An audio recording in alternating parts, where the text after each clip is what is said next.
Good morning. Happy Monday. The time for convening has arrived and the Senate will now come to order. At this time, I would ask that all unauthorized persons exit our beautiful chamber. There's a run for the door. It's with a heavy heart that we miss the senator from the 53rd, but I'm very excited to recognize a senator from the 56th. He seems well prepared for his task today. Mr. President, on this day in history, several important things happened. Ivan Allen Jr. was born, graduated from Georgia Tech, and later served as the mayor of Atlanta for 8 years. The first Southern radio station began in Atlanta, Georgia in 1922. And today, we don't know if there's a coincidence with the Senator for the 53rd being out, it is National Napping Day.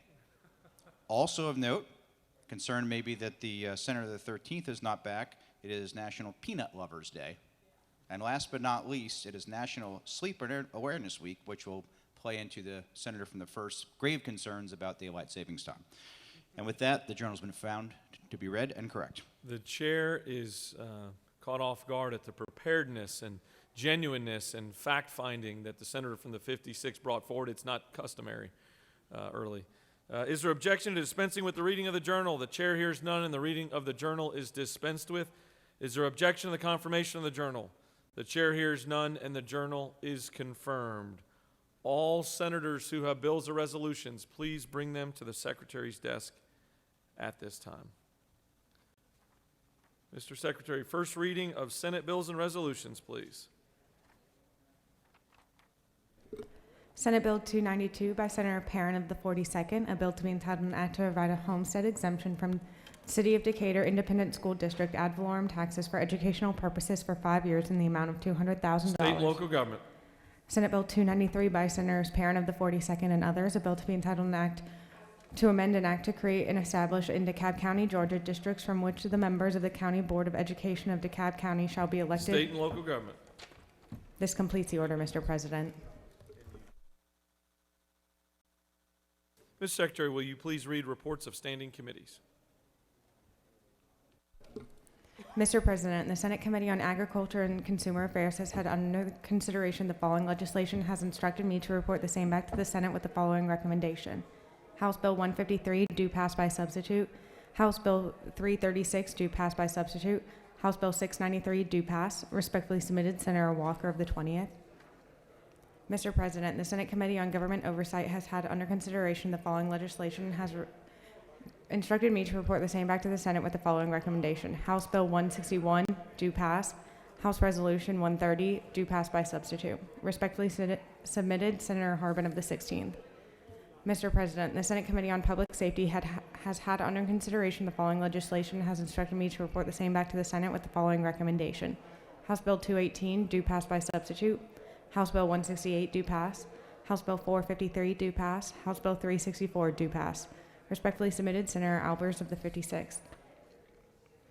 Mr. President, the Senate Committee on Regulated Industries and Utilities has had under consideration the following legislation and has instructed me to report the same back to the Senate with the following recommendation. House Bill 476, due pass. House Bill 410, due pass. House Bill 293, due pass by committee substitute. Respectfully submitted, Senator Cowser of the 46th.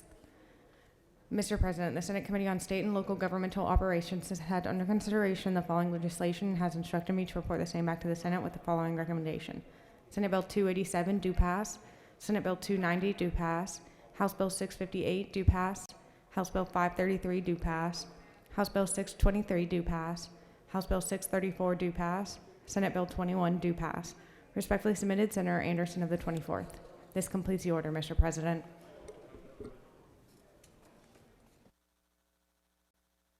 Mr. Secretary, will you please read bills and resolutions for the second time? House Bill 63 by Representative Blackmon of the 146th and others, alternative ad valorem tax, motor vehicles, revised definition of fair market value. House Bill 112 by Representative Kelly of the 16th and others, torts, provide certain immunities from liability claims regarding COVID-19, extend applicability for 1 year.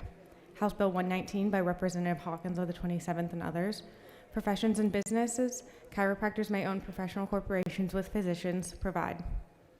House Bill 149 by Representative Williamson of the 115th and others, income tax, certain elections to be made subchapter S, corporations and partnerships for the filing of tax returns and imposition of taxes, allow.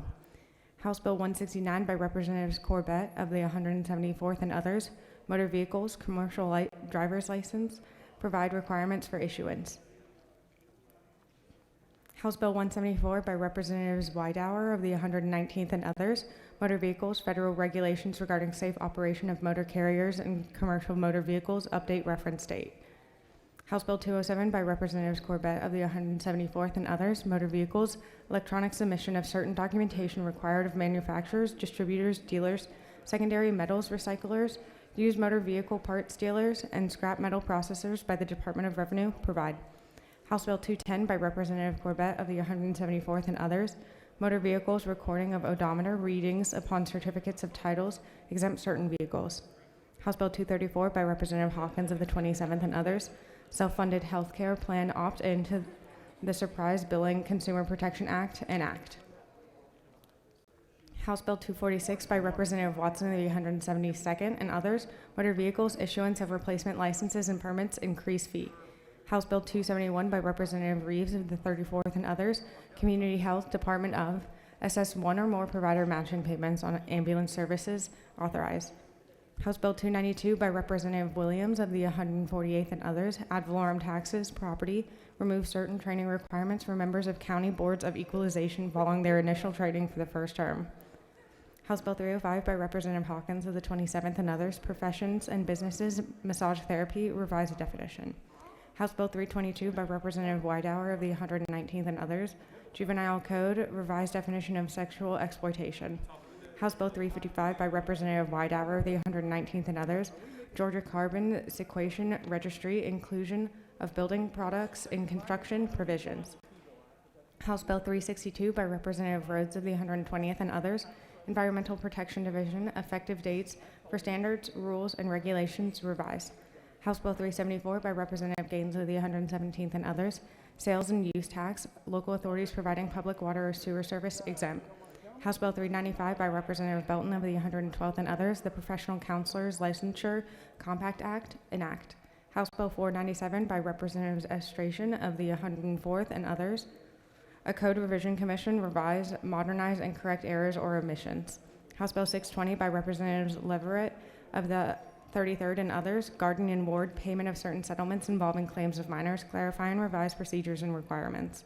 This completes the order, Mr. President.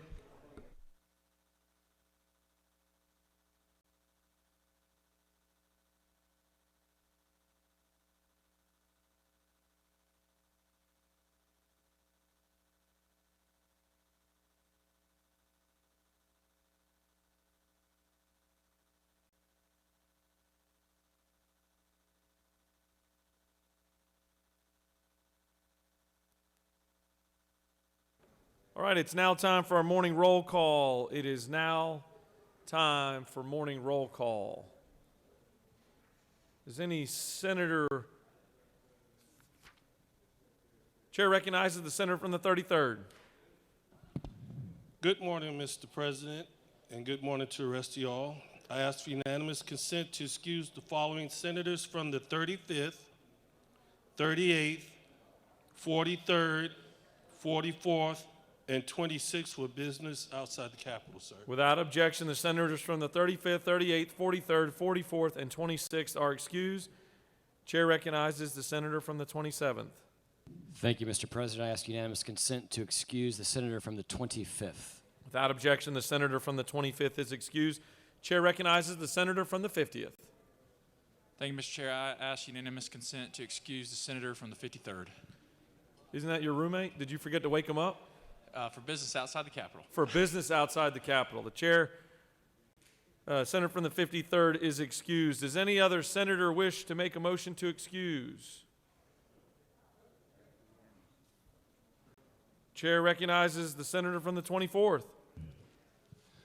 Mr. President, we'll excuse the senator from the 54th, business outside the Capitol. Without objection, the senator from the 54th is excused. Are there any additional motions to excuse?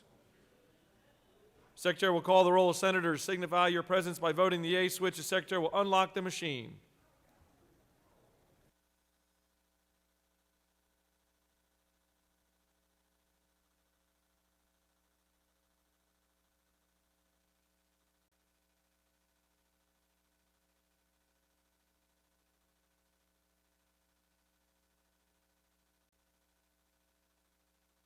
Chair recognizes the senator from, for what purpose the senator from the 33rd rise? I ask for unanimous consent to excuse the senator from the 37th.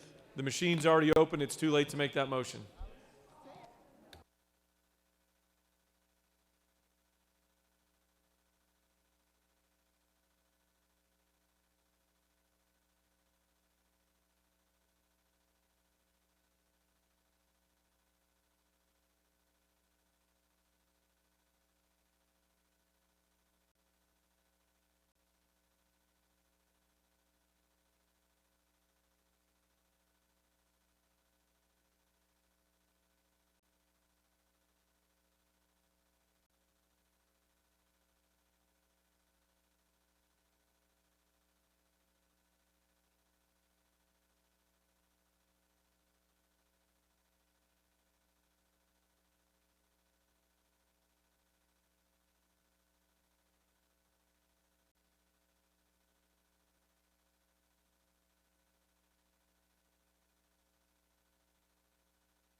Have all senators voted your machine? We got one coming.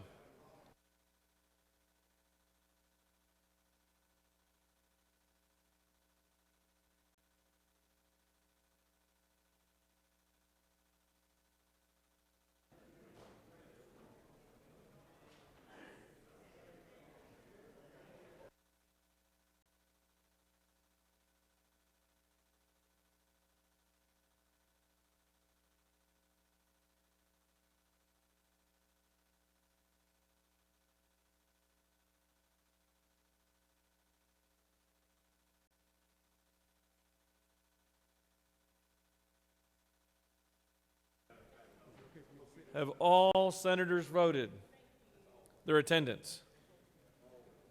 All right, we got a thumbs up from the hallway. Ms. Secretary, please close the machine. It's now time for our morning devotional, and I'd like to ask that all senators take your seats and cease all audible conversations, and doorkeepers, please secure the chamber. Chair would like to recognize the pro tem at this time to lead us in our Pledge of Allegiance and to introduce to us our chaplain of the day. Thank you, Mr. President. Pledge of Allegiance. I pledge allegiance to the flag of the United States of America and to the republic for which it stands, one nation, under God, indivisible, with liberty and justice for all. And the Georgia flag. I pledge allegiance to the Georgia flag and the principles for which it stands, wisdom, justice, moderation. Thank you, Mr. President. I appreciate the opportunity to introduce our pastor of the day, the Apostle Rodney Huey. In addition to being an effective communicator of the Word of God, Pastor Huey is a founder of the Community Church of Atlanta. He attended Hall County High School system, East Hall High School. He attended Piedmont College. He's a chaplain for the Gainesville Police Department. He's a founder and CEO of Gainesville United, the Hope Center, and the Roderick Huey Ministries. He is also president of the International Black Ministers. I don't know how you have time for anything else. He is a man full of spirit. He is also a radio talk show host on our local radio station, WDUN in Atlanta. He works with Shondell Summers and Martha Zoller on a regular basis and does talk shows with them. His beautiful wife, Amika, is here with us, and they have children and grandchildren that they enjoy spending time with. But what I want to share with you about Apostle Rodney Huey is he is a man that can bring people together. He is a man that speaks to our entire community, not just as facets of our community, but our entire community in Gainesville and Hall County. I know that you'll give Pastor Huey your attention, and you will gain comfort from his word. Thank you.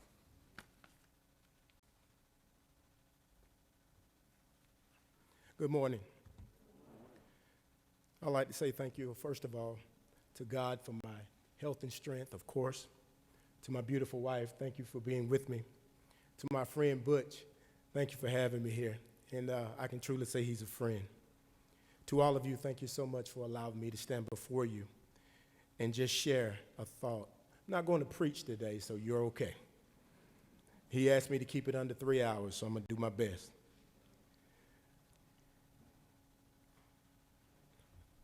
After taking a step back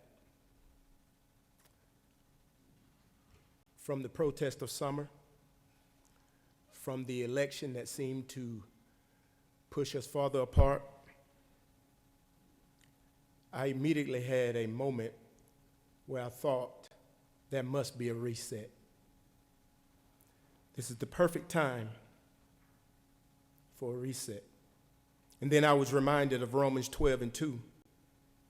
And be not conformed to this world, but be ye transformed by the renewing or the resetting of your mind, that you may prove what is that good and acceptable, perfect will of God. So being, I began to ponder the reset, how important it is for each of us to understand, especially me, the process of being reset. We all know about the factory reset, the act of returning to the factory setting, a mulligan of sort. Then there's the simple reset or restore, the act of returning to a date and time before there was a problem or an issue. The question is, which one would you possibly benefit from? Sometimes we need to just be reset, or sometimes we need to just be restored in our personal and professional lives to a point or a time where things made sense and had a clear meaning. Just maybe we need a reset. Through this pandemic, I'm finding out, and I've learned, that it's very important to keep things in order in my life, making sure that I understand what's most important. Real quickly, I want to, it's no longer enough, sorry about that, it's no longer enough to simply restart day after day. The same things, doing the same things, saying the same things, expecting the same things. We know the definition of that. Just maybe we need a reset. Thank you for allowing me to share with you what was on my mind. Let us pray. Can we stand?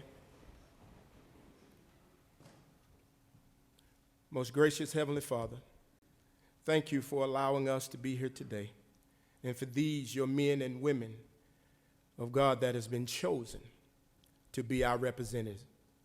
God, we ask that you lead them and guide them, not only in their professional lives, but God, in their personal lives.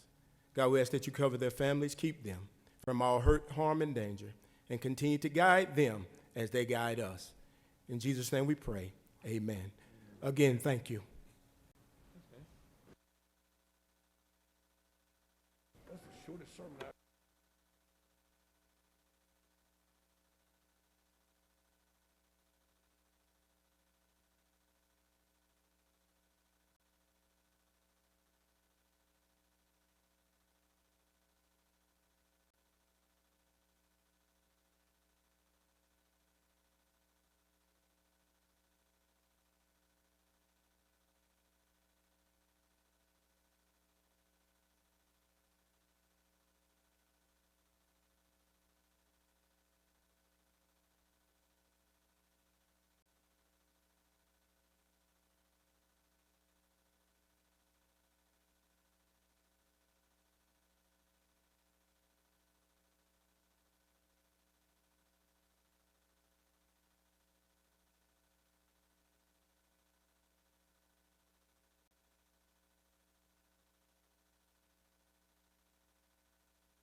Senate will come back to order. Are there any unanimous consents?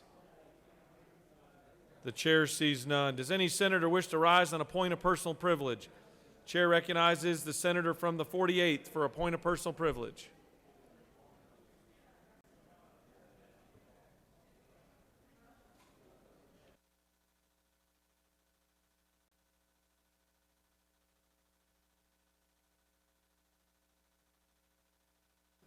Does the senator from the 48th waive?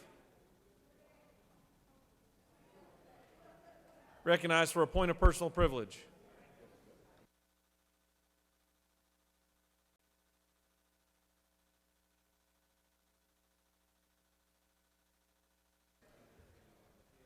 Thank you, Mr. President. So I rise today to speak about a topic that I feel has not received enough attention over the past year. It's a new chapter in a very old story. I think sometimes we see it play out in videos, sometimes it's in cell phone recordings, sometimes it's footage off of building security cameras, but always it is horrifying. Asian elders being violently, sometimes fatally, physically assaulted. We see octogenarians being shoved to the ground, elderly women being slashed at with knives or assaulted with thrown acid. Asian pedestrians being verbally accosted, threatened, spit on. A middle school student being told by his classmates that people like him were the cause of the so-called China virus and Kung flu. And when he protested, noting his family wasn't even Chinese, he was repeatedly punched in the face by his own classmates. According to a report released earlier this month, violence against Asian Americans has increased by nearly 150% in the past year. But the vast majority of these incidents aren't recorded and shared on social media, and many, if not most, are never reported at all. In the past year, the organization Stop AAPI Hate, which tracks discrimination against Asian Americans and Pacific Islanders, has received more than 3,000 firsthand accounts of anti-Asian American harassment or attacks, compared to roughly 100 incidents annually in the previous years. And, not to perpetuate the stereotype that Asian people are good at math, but by my calculation, that's a 30-fold increase in what look to be racially motivated crimes. So larger cities with higher densities of AAPI residents have garnered most of the news coverage on this front. But Georgia should not consider itself immune from this epidemic. And to be clear, the epidemic I'm referring to is not COVID-19, but racism towards Asian Americans. In the last year, 32 incidents of hate crimes towards our AAPI community here in Atlanta have been reported. This includes one incident in which one customer at a store assaulted another Asian customer, shouting, and I quote, "Effing, nasty, dirty, conspiracy Chinese. You're why we gotta wear masks, you disease-spreading B word. F your people." It includes an incident in a pharmacy where an Asian customer was aggressively sprayed all over her body with Lysol and told, quote, "You're the infection, go home, we don't want you here." And it includes incidents covered last April in the AJC where racist plaques were posted on private property. These plaques read, quote, "Wuhan plague," and depicted Winnie the Pooh eating a bat with chopsticks below the words. Charming. And the thing is, racism against AAPI Americans is not new. Otherization or exoticization of AAPI Americans is not new. Violence against AAPI Americans is not new. Recall that our country once built internment camps for Japanese Americans during World War II simply because our country could not conceive that people who looked as foreign as I do could be trusted to have allegiance to America. The key to social change is participation, especially when you feel that voices like yours aren't always heard. That's why I'm here. That's why I know the senator from the 5th is here, because Asian Americans are an important part of our communities. They are an important part of Georgia. And we are an important part of the fabric of this country. The motto of the United States is E pluribus unum. It means out of many, one. Asian Americans are part of our country's plurality. We are some of the many, and we are part of that one. And all I'm asking right now, as the first East Asian state senator in Georgia, is simply to fully consider us as part of your communities. recognize that we need help, we need protection, and we need people in power to stand up with us against hate.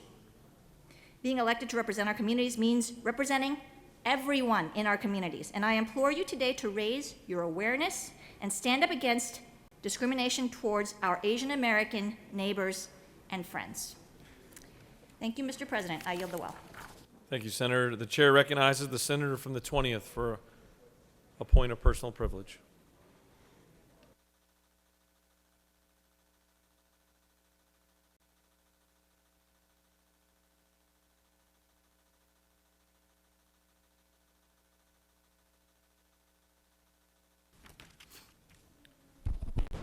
Friends, I come to you this morning with a heavy heart.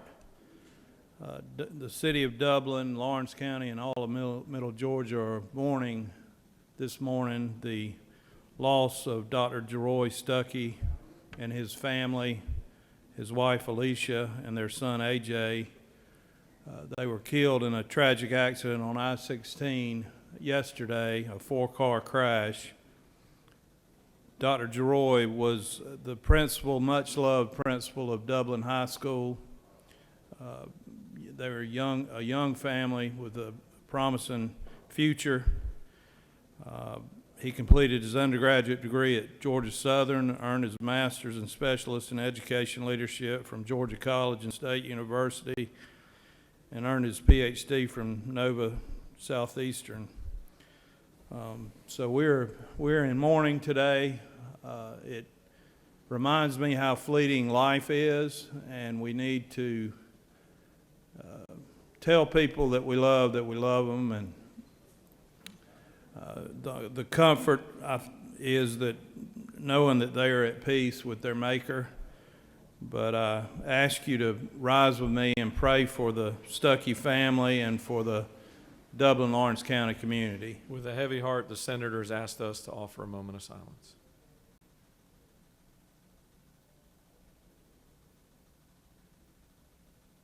Thank you.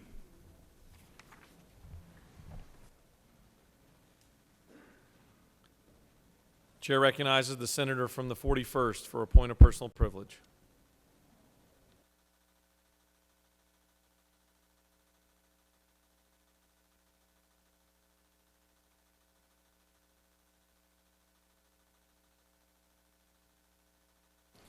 Thank you, Mr. President. I rise today as we continue our month of celebrating Women's History Month by recognizing Chaplain Monica R. Lawson. Chaplain Lawson is the first African-American woman who's in active duty to ever rise to the rank of colonel. She's an AME pastor and a Spelman alum. I celebrate Chaplain Lawson's accomplishments and acknowledge that she stands on the shoulders of many other Black clergy women who've come before her. We remember Jarena Lee, an AME lay minister who acknowledged and began her ministry in the 1700s.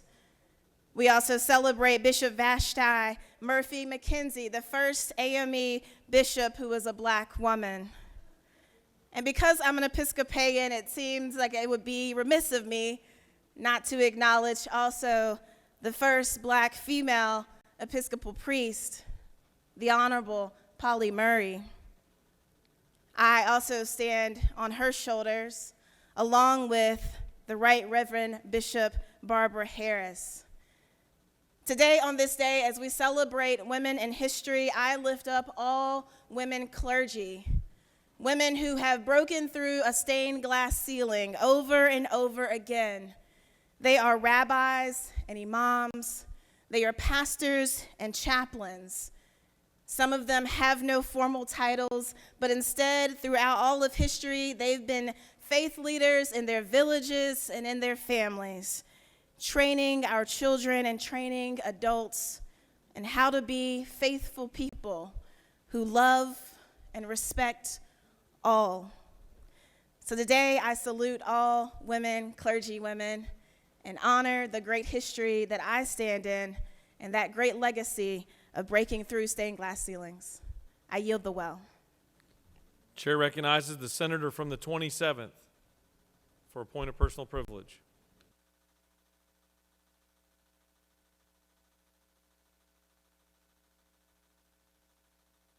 Thank you, Mr. President. Members of this body, I know we all have the experience of having talked to an immigrant or refugee from another country and often hearing their warnings and their heed that we don't become like the place that they come from. Well, I'm a refugee from a faraway land, and I bring warning to you this morning. I come from a city called Chicago, and I have great fear as I watch our dearly loved capital city become more and more like Chicago every day. We are beginning to have the same entanglements with violence that Chicago is having, and I have a question this morning. Why? Why, after 32 days in this chamber, has there been nary a mention of this reality? Why have 56 senators suddenly lost their voice? Here's the scary data, have you not had a chance to hear it yet? And this comes from APD's COBRA report.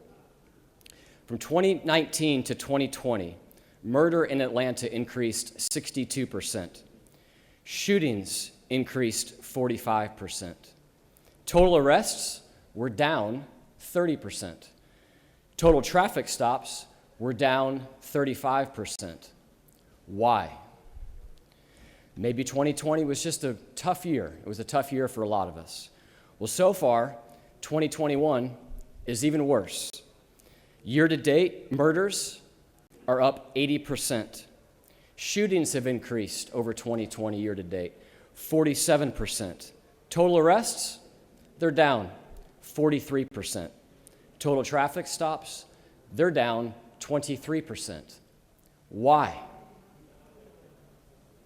Do we care? Does it matter? These are mothers, brothers, fathers, sons, and children slain in our streets, and our voice is suddenly silent. Our total crime rate has now increased to the extent that it has surpassed my home city's rate in 2020 and so far in 2021. So as a Chicago refugee, I plead with you, please do not be quiet. I know there's not an opportunity to come up here and virtue signal. There's no opportunity for political grandstanding. There's no one person that we have the opportunity to blame. We can't hide in our nooks and hide under our desks any longer. This is a moment of life and death. And let me tell you, as a person who comes from a city that will probably never come back, once you lose a city, it is very hard to get it back. This is a moment for intellectual honesty. This is a moment for community involvement. This is a moment, yes, to support law enforcement. This is a moment for leadership. Mr. President, I ask that we all work together to confront this problem of raging crime in our city, and with that, I yield the well. Chair recognizes the senator from the 9th for a point of personal privilege.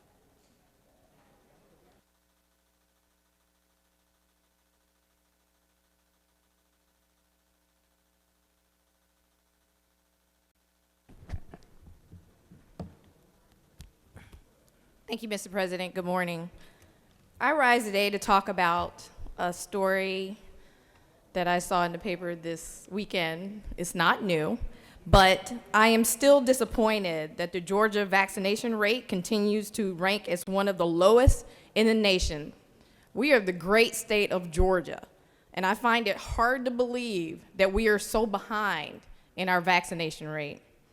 Governor Kemp is failing in both logistical and administration and public communication. The governor and his administration are letting vaccines sit in freezers instead of deploying the maximum number of shots to save lives. There are a number of solutions we should consider from other states that have been successful, including mobile vaccination clinics, a more seamless appointment system, further expansion of mass vaccination clinics that are walk-up and drive-through, no appointment required, a better information campaign to help the public understand their eligibility, and better outreach to those who lack mobility in hard-to-reach communities. We still have seniors, those with disabilities, and others with limited mobility that have not been able to get vaccinated. And we're talking about those that have been eligible in phase 1, still having trouble getting vaccinated. And part of the problem is still scheduling. We should not require Georgians to go on a scavenger hunt to get a vaccine. In minority communities, we have a problem with information and we have a problem with access. Many minorities are still very skeptical about taking this vaccine. We have got to push a better information campaign and education campaign to those communities. I ask that our state examine the gaps in vaccine rollout and work to make responsive action today. Thank you, Mr. President. I yield the well. Chair recognizes the senator from the 14th for a point of personal privilege.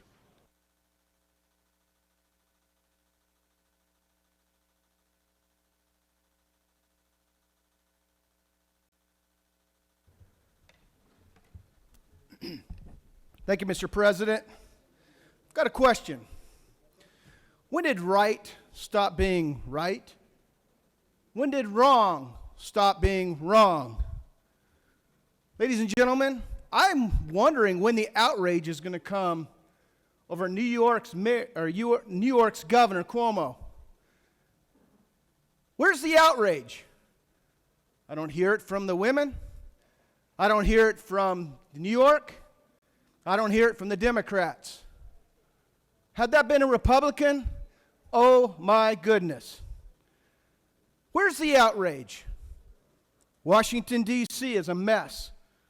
Portland, L.A., Minnesota, you name the cities right now, and we've got protests, and it's okay.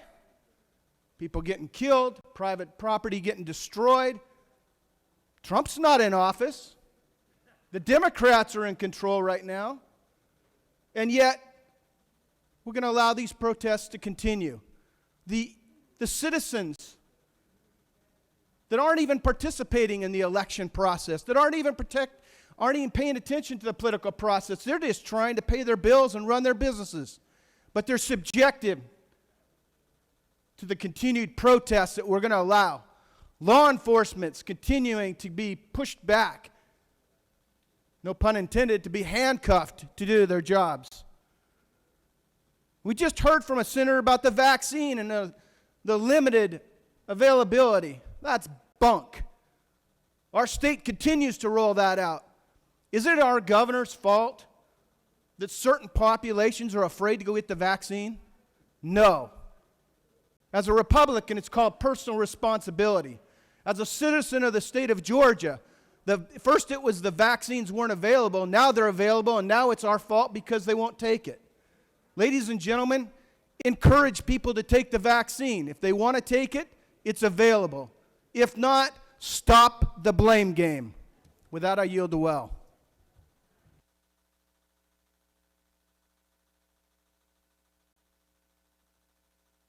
Chair recognizes the senator from the 36th for a point of personal privilege.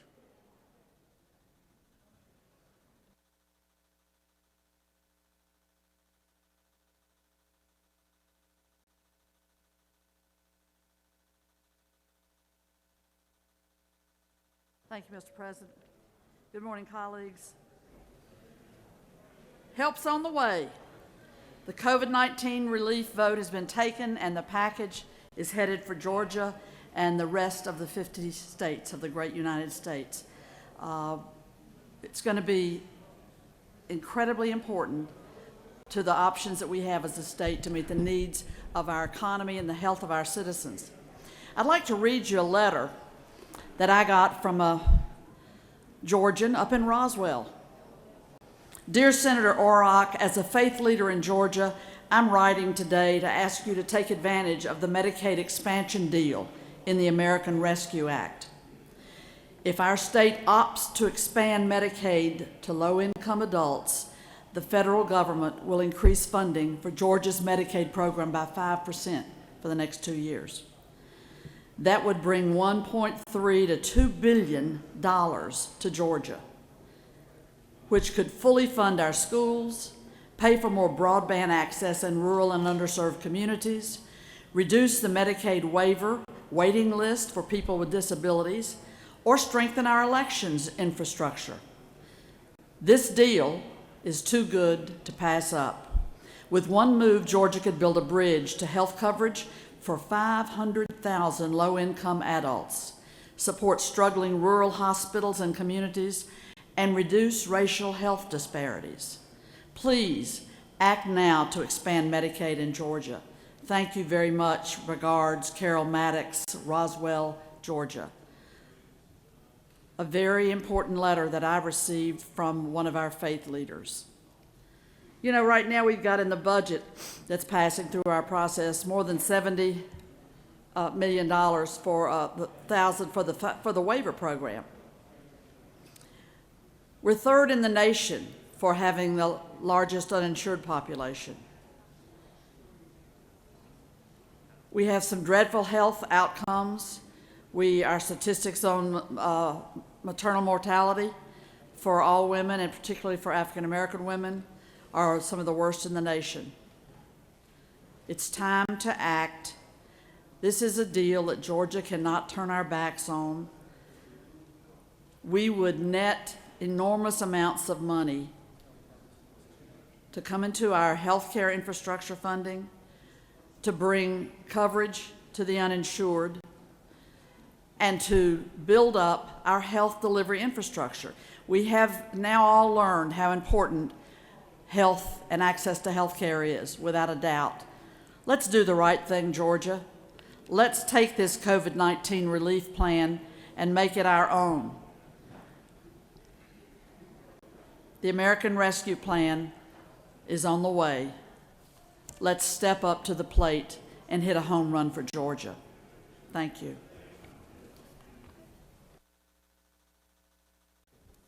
Chair recognizes the senator from the 52nd for a point of personal privilege.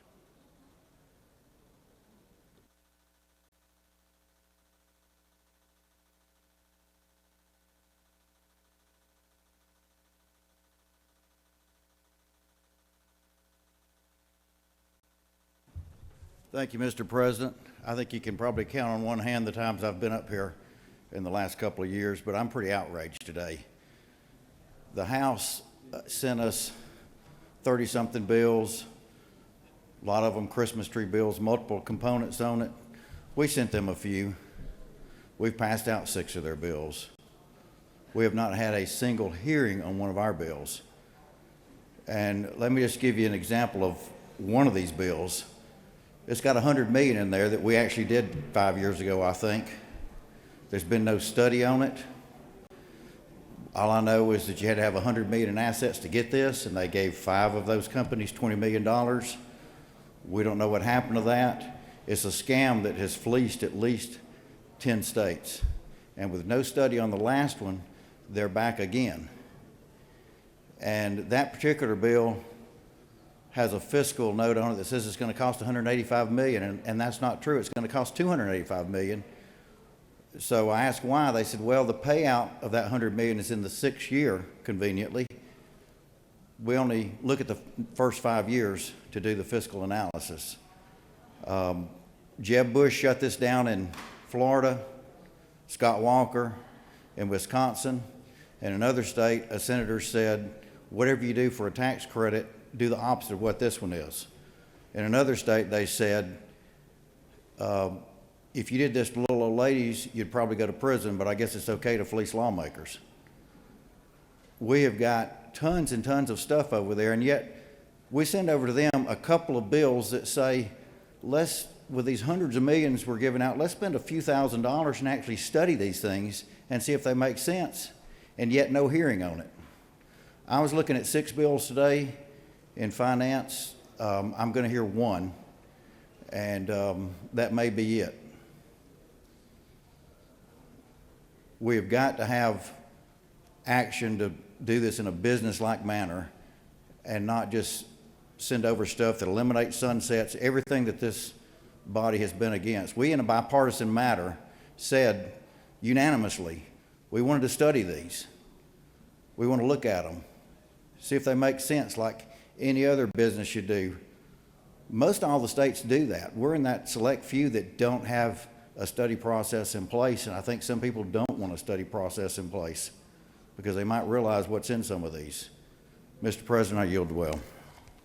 Chair recognizes the senator from the 33rd for a point of personal privilege.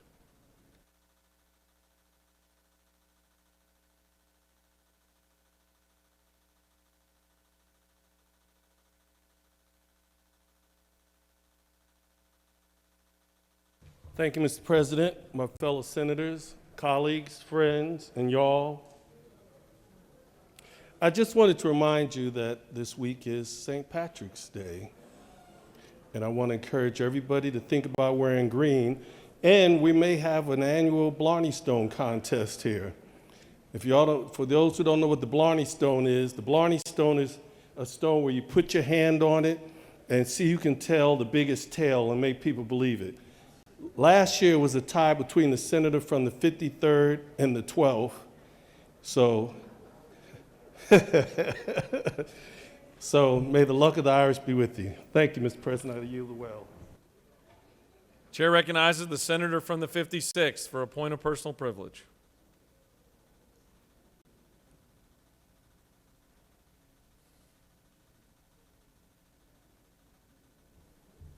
Thank you, Mr. President. I appreciate that reminder of the Blarney Stone Center from the 33rd. It might be appropriate for our media in the metro Atlanta area of telling tales. I appreciate what the Senator 9 said and the senator from the 14th. But when you continue to put front page headlines about everything that's negative and wrong and only showing one sliver of the story and not the truth of the rest of the story, we call that a lie. So Georgia has a lower vaccination rate overall, but we have one of the highest ones for senior citizens, the 77% of those who are dying. Well, of course, we want to vaccinate the people that need it the most, who are most susceptible to losing their life. The media has continued to beat up Governor Kemp, and yet he has been right every single time in this virus. Go ask the folks in New York and California how those lockdowns worked out. They've got more deaths, and they've got more infections than anybody. But we opened our economy back up. Our budget's doing great. In fact, it's breaking records right now. We gave freedom and liberty back to the very people who deserved it, and we're protecting those who are most vulnerable. So don't tell me you're credible and compelling in the news if you're just telling Blarney Stone tales. It's time to put the positive and the truth back into the media. Thank you. I yield the well. Chair recognizes the senator from the 28th for a point of personal privilege.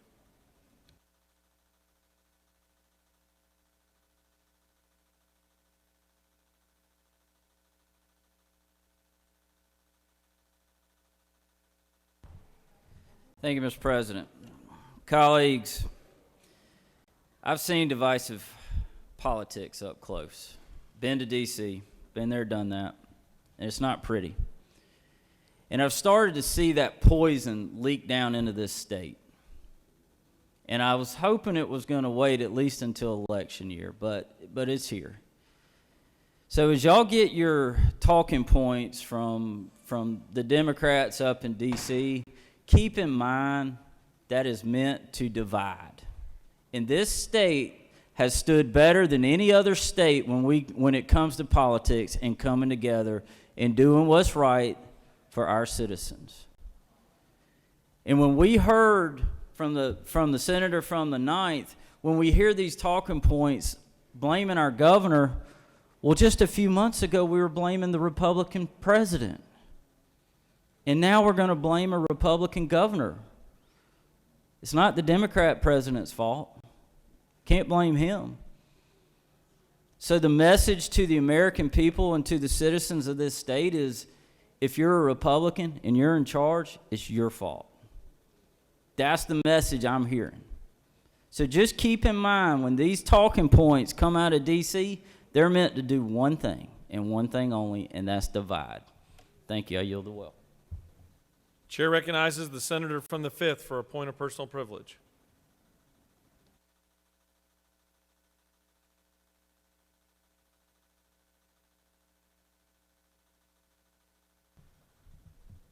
Thank you, Mr. President.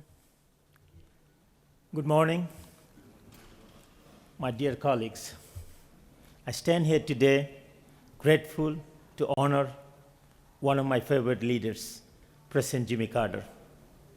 I want to recognize and celebrate the long life of President Carter, whose outstanding accomplishments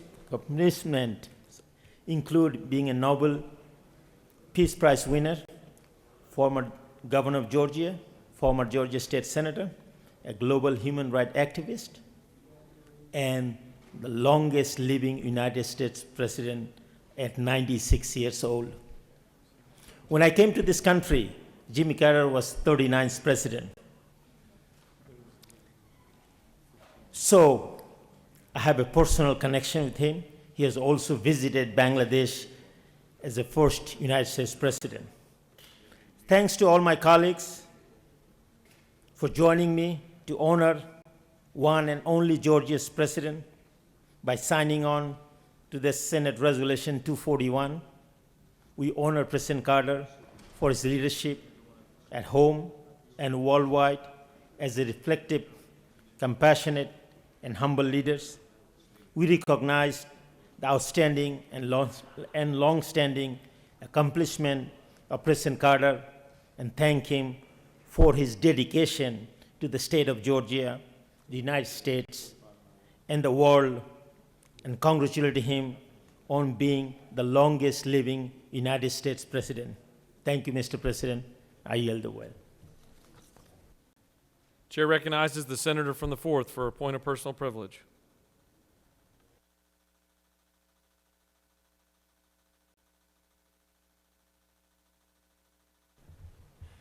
Thank you, Mr. President. I would just like to recognize a state patrol from our area, Bullitt County, Georgia. Actually comes out of Statesboro Post, who was actually wounded over the weekend in a high-speed chase on I-16. His name is Mr. Trooper Aaron Ramirez. They were actually chasing a guy that had kidnapped a young lady, and very luckily the state patrol's car was riddled with bullets, but he just suffered a graze to his forehead, Senator Robbins, and so he's doing very well. So I'd just like to thank State Patrol Aaron Ramirez, and if y'all would please rise, let's have a moment of silence and pray for him. Senators ask for us to rise for a moment of silence. Amen. Thank you, Senator. Chair recognizes the senator from the 26th for a point of personal privilege.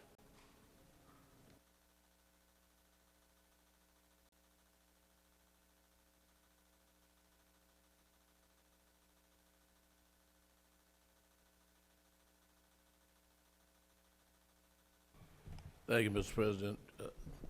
Ladies and gentlemen of the Senate, we need to look at something very seriously.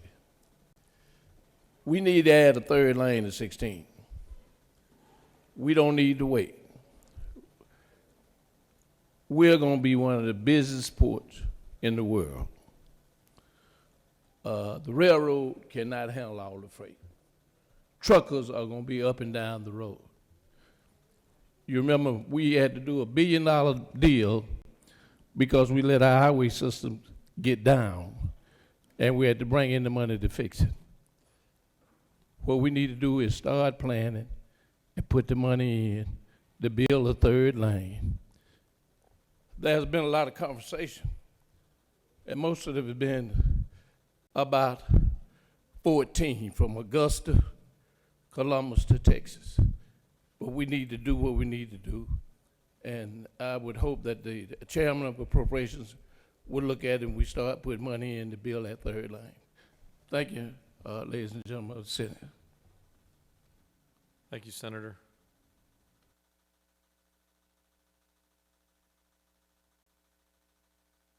You have a consent calendar of privileged resolutions before you. Does any senator wish to remove a resolution from the consent calendar? Chair sees none. Is there objection to the adoption of the resolutions on the consent calendar? The chair hears none, and the resolutions on the consent calendar are adopted. Are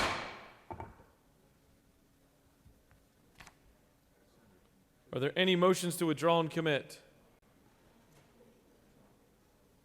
Chair recognizes the senator from the 15th. Thank you, Mr. President.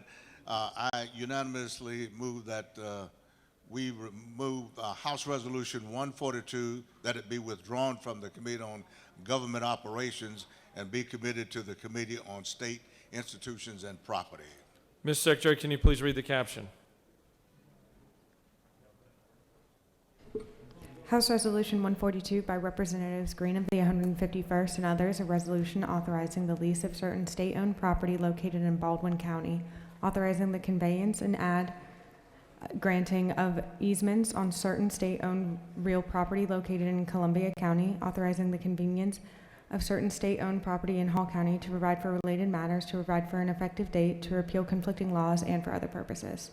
This completes the order, Mr. President. Senator, have both chairmen agreed? Yes, sir. Senator from the 15th has asked for unanimous consent that House Resolution 142 be withdrawn from the Committee on Government Operations and be committed to state institutions and property. Is there objection? The chair hears none, and the bill is moved. The resolution is moved. The chair continues to recognize the senator from the 15th. Thank you, Mr. President. I ask unanimous consent that House Resolution 143 be withdrawn from the Committee on Government Operations and be committed to the Committee on State Institutions and Property. Mr. Secretary, please read the caption. House Resolution 143 by Representatives Green of the 151st and others, a resolution authorizing the granting of non-exclusive easements for the construction, installation, operation, and maintenance of facilities, utilities, roads, and ingress and egress in, on, over, under, upon, across, or through property owned by the state of Georgia in Barrow, Bartow, Bibb, and for other purposes. This completes the order, Mr. President. Senator, have both chairmen agreed on the move? They have. The senator from the 15th has asked for unanimous consent that House Resolution 143 be withdrawn from the Committee on Government Operations and be committed to state institutions and properties. Is there objection? The chair hears none, and it is moved.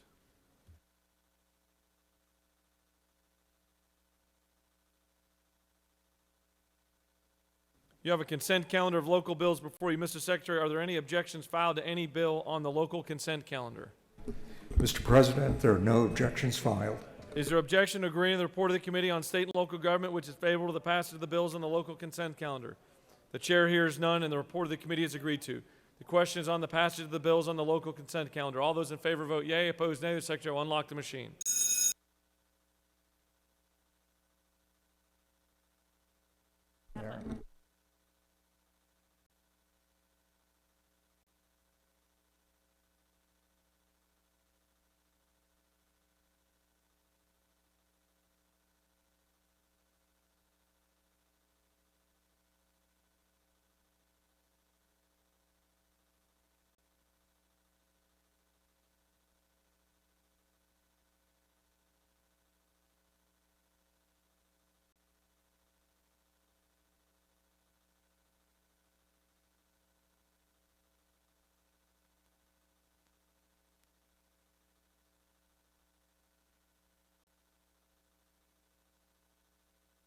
Have all senators voted? Have all gotcha.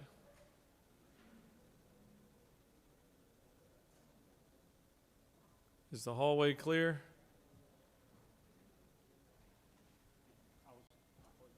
Got a thumbs up. Mr. Secretary, please close the machine. On the passage of the bills on the local consent calendar, the yeas are 49, the nays are 0. And the bills having received the requisite constitutional majority are therefore passed.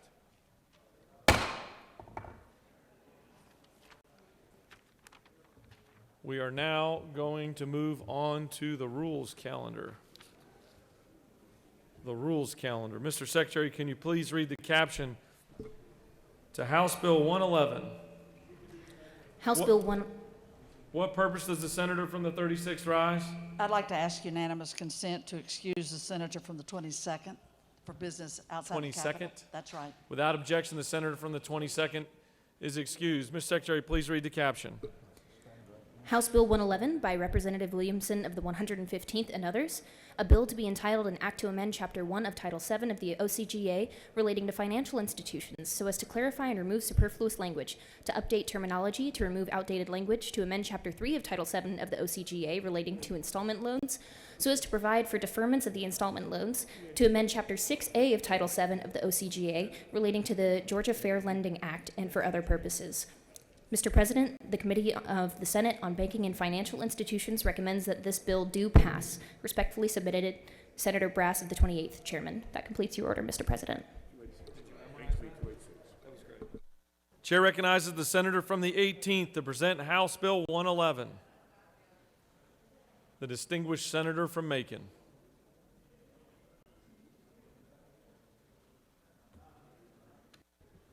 Good morning, colleagues, and good morning, Mr. President. Thank you for that nice narrative. Happy Monday morning to my colleagues. It's nice to see you. I hope you had a good weekend. I bring to you the House Bill 111. As many of you know, you may have interfaced with the Georgia Department of Banking and Finance. They do a really good job of regulating our banks and our related financial institutions, and also balance the regulatory nature of what they do with the consumer protections that we want to make sure is provided to folks. This year's annual housekeeping bill contains proposed legislative changes that identified internally or were suggested by the industry over the course of the previous year. Our major goal of these efforts is streamlining or simplifying the existing statutes and to make the department's regulations more efficient, or to ease the regulatory burden on financial institutions while at the same time ensuring that banks and credit unions are safe and sound. The bill contains revisions for banks, credit unions, installment lenders, and money service businesses, money transmitters and sellers of payment instruments, and mortgage lenders regarding broker laws. The legislation, I'm happy to tell you, is supported by the Georgia Bankers Association, the League of Southeastern Credit Unions, formerly known as Georgia Credit Union Affiliates, Mortgage Bankers Associations of Georgia, and the Georgia Financial Services Association.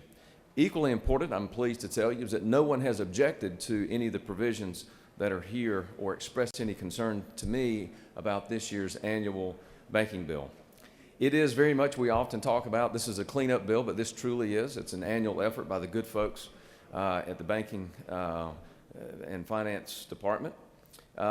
Some of the more significant changes that are sought to address really came from some shortcomings in the implementation of the laws that we have as seen in the last 24 months through the COVID-19 pandemic.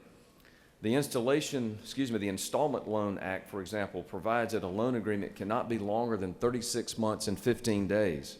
And because of some court interpretations, that was deemed to be strictly construed.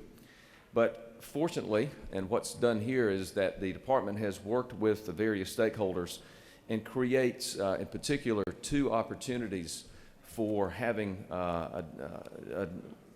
extension of time for that period. Number one, for a hardship deferment or a convenience deferment. So I'm happy to see that our department is thinking about what happens in the real world as their regulations are being implemented for consumers. The bill also creates a structure in the installment lender space where borrowers and lenders can agree to defer payments, as I just alluded to. So the House vote, this comes to you with a 160-0 House vote. It comes with a unanimous recommendation from our House Banking, and perhaps most importantly for this morning, our esteemed banking chair, the senator from the 28th. It has his full endorsement and a thumbs up in the chamber this morning. As I said, all associations support this, and the two main themes really are, number one, updating the revisions to the banking code because of what we experienced with the pandemic, and number two, in particular, changing this requirement with regard to the limitations on the term. I know we talk, folks and friends, a lot about divisiveness in this chamber, but I will confess to you that I had bipartisan requests from multiple members of this floor that I not go section by section of this bill. So with that, I can read the tea leaves, folks. So, Mr. President, I'm happy to answer any questions about this good bill, but I'm also happy to yield the will if that's the will of this body. The will of this body is for you to take your seat. There are no questions. Thank you, Mr. President. Thanks very much. I appreciate your support. Does any other senator wish to speak for or against House Bill 111? The chair sees none. Is there objection to agreeing to the report of the committee which is favorable to the passage of the bill? Chair hears none. The report of the committee is agreed to. Is there objection to the main question being ordered? Chair hears none, and the main question is ordered. Questions on the passage of the bill? All those in favor vote yea. Opposed, nay. The secretary will unlock the machine.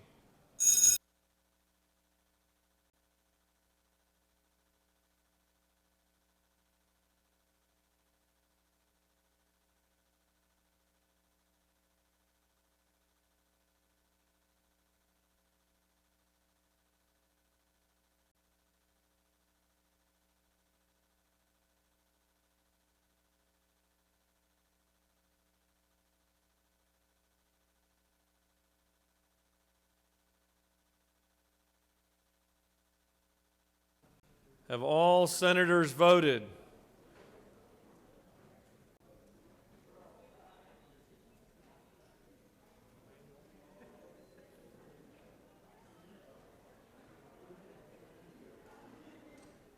Have all senators voted? Mr. Secretary, please close the machine. On the passage of the bill, the yeas are 50, the nays are 0. This bill, having received the requisite constitutional majority, is therefore passed.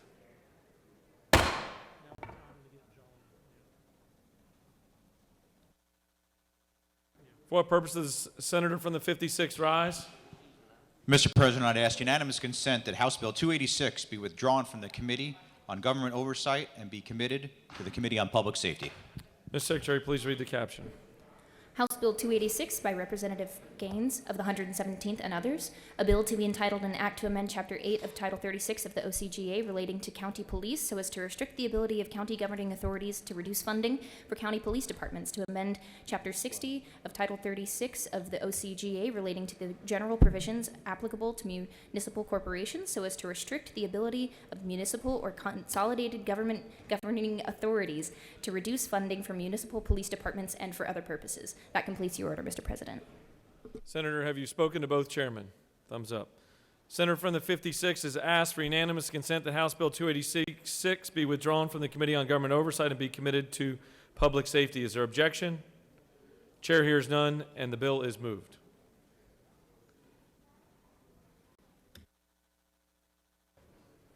Chair recognizes the Majority Leader for a motion. Mr. President, I move that the Senate stand adjourned until 10 a.m. on Tuesday, 16 March 2021. Mr. Secretary, please read the announcements. The Committee on Rules will meet upon adjournment in room 450 of the Capitol. At 1 o'clock, the Senate Committee on Agriculture and Consumer Affairs will meet in the mezzanine. The Committee on Finance will meet in 450 of the Capitol at 1 o'clock as well. The State Institutions and Propriety Committee will meet at 1 o'clock in room 125 of the Capitol. The Senate Committee on Judiciary will meet at 2:15 in 307 of CLOB.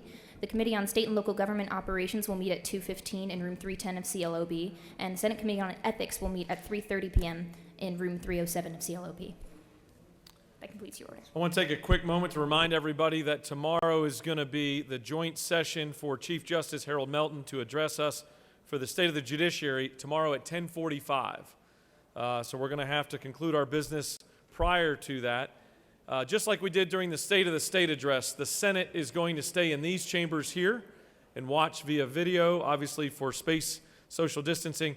But along with myself, the President Pro Tem, the Majority Leader, and the Minority Leader will represent the Senate over in that joint session. Are there any additional announcements by a senator?